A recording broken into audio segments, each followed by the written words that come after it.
Okay, for this question, we have P is the sales price and the P0 is the original price. First, let's talk about what if we have a $20 off. Well, in that case, this is how much money that you have to pay. That's the P, and the P0 is the original price, right? So you have to start with the original, and you are going to take away $20 out of that. So this right here will be the formula relating to the original price and the sale price. Again, the sales price is the price that you have to pay. So this right here is it. And is this directly proportional?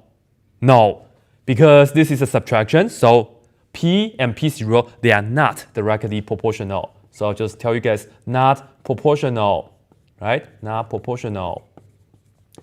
Okay, second one, we are going to get 20% off. Earlier it was $20 off. This time, be really careful. Again, P is the price that you have to pay at the end. Originally, you will have to pay P0, but this time you are having a 20% off discount. So be really careful. First, 20% is the same as 0.2. So we have to minus 0.2. This is the 20% of the original price. So do not just put down 0.2 right here though. You actually have to put down 0.2 times the original. So you have to write it down as like this. This represents 20% of the original. And this is the actual discount that you are getting. And now, if you look at, this is P0, so is that. So in fact, they are the like terms, right? Have a look. This right here, it's like saying 1 P0, and then we have to minus 0.2 P0. So all in all, we can say P right here, that's equal to 1 minus 0.2, which is 0.8 times P0, just like this. And then another way to interpret this is that, imagine original, of course, is 100%, but this time you are getting a 20% off. Well, what's the remaining percent that you have to pay? 100%, take away 20%, you have to pay 80%. So you see, you have to pay 80% of the original price, and that's exactly 0.8 times P0, just like that. This is a much faster way, of course. And because right here you see P is equal to 0.8 times P0, then in this case, they are proportional. I'll just write this down here for you guys. P and P0, they are proportional, right? And you can also say they are directly proportional, but proportional is just as fine. Now, final question. Which discount is actually better? Well, the answer to that is it depends. Depends on what? It depends on the original price. And how can we make that happen though? Well, you see this is P and this is also P. What we are going to do is we are going to make these two equations equal to each other. So have a look.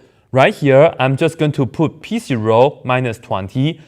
We are going to make this equal to 0.8 P0.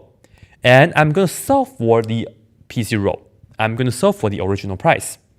So let me minus 0.8 P0 here. So this and that will be cancelled in. And then I will also minus 0.8 P0 here.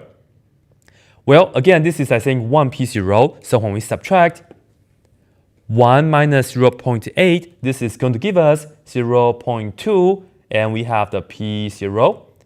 And now you see we have the minus 20 here. So let's go ahead, add the 20 on both sides so that this will be cancelled it, and then we just get equal to 20. And now we have 0.2 times P0 is equal to 20. So let's go ahead and divide both sides by 0.2 so that this and that will be cancelled it. And finally, we know P0. After you work this out, 20 divided by 0.2, you will end up with 100 like this. So the idea is that if the original price is 100, in fact, it doesn't matter which discount that you choose. They will be the same, right? They will be the same. However, though, I will just tell you, if P0 is greater than 100, right? If the original price is greater than $100, go ahead and choose the 20% off. Right? So I'll just say, tell you, then 20% off is better. Right? If P is greater than 100, then 20% will be better. You can imagine if you have an item that's $1,000, you get a 20% off discount. You end up with saving $200. That's much better than that, right? However, if P0 is less than 100, then go for the $20 off. So I'll just tell you, $20 off is